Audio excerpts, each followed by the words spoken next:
Hello and welcome. Thanks for tuning in. In today's video, we're going to install NetAPI and run it inside a Docker container. Firstly, we'll head over to the NetAPI repository and follow along with the documentation. Underneath the installation and operating instructions, there's a link for Docker.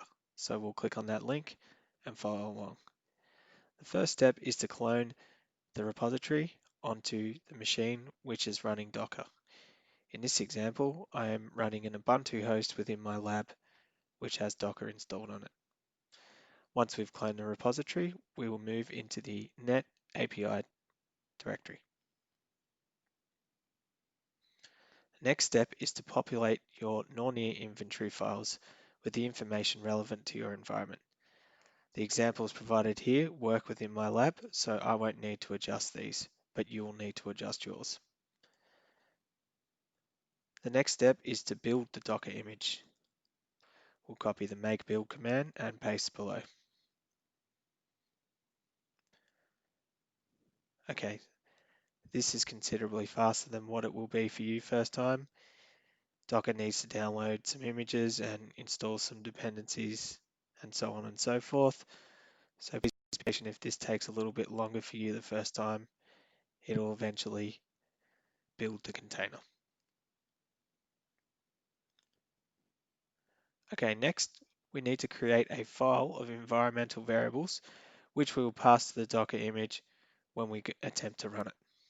So things like the default username and password for Nornir and also the net TextFSM environmental variable. What we'll do next is look at a sample provided in the repository so you can get an idea of what needs to be done. As you can see in here, you'll need to enter the default username and password relevant to your environment. But what I'm going to do now is copy an example of my own and paste it into this subdirectory. Okay, next step is to run the container by entering in the make run command. Okay, the container should be up. However, let's just double check by typing in the docker ps command. Okay, as we can see, the container has been up for 9 seconds and is listening on port 5000.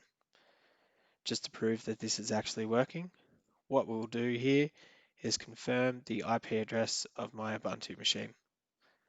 Sorry, wrong command. Let's try again. Okay, great.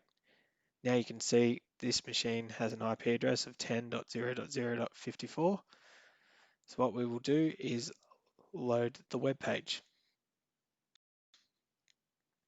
As you can see, NetAPI has some information and a brief introduction, information about the API docs, the project, and some reference guides. But what we want to do is click on the API docs tab. Within here, we see various groupings of API endpoints grouped by tags. So if we want to look at the NetMiko ones, we can expand only those. If we want to look at text FSM, we can look at those as well. What we'll be focusing on today is the inventory tags. So we'll expand those and look at the NR inventory host API endpoint.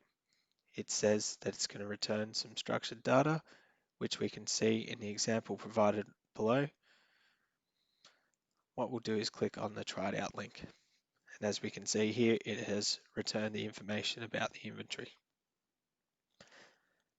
such as things like IOS and the different hosts that we have within our inventory.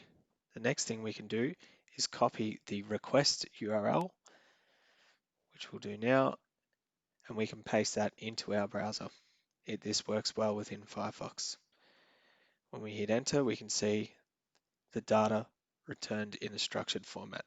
We can also look at the raw data. That's not very helpful, but it's there if we need it.